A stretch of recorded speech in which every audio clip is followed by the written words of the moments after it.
A lot of times you're going to want to use turkey calls as locator calls to get a turkey to gobble that maybe you've tried everything else, such as owl calls and crow calls, and haven't been able to pinpoint his position.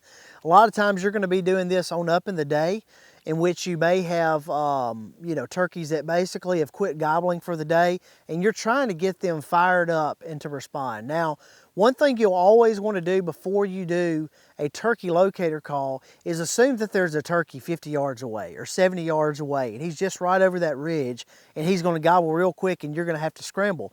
So you want to make sure that you've already got a tree picked out and kind of look and say, this is a place that I want to be set up if he gobbles just right there. Now what you're wanting to do is just quick burst, again, playing off turkeys responding to loud noises. And so you essentially want to do just some quick cutting sounds and yelping sounds that basically get him fired up, kind of like this.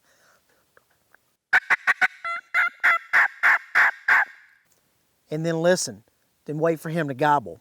And then do that a couple more times, and if you don't have a response, then you can move to another area and do the same thing. But you're just looking for that quick response. You don't want to have a long series and basically, that turkey cuts you off and you not hear him respond.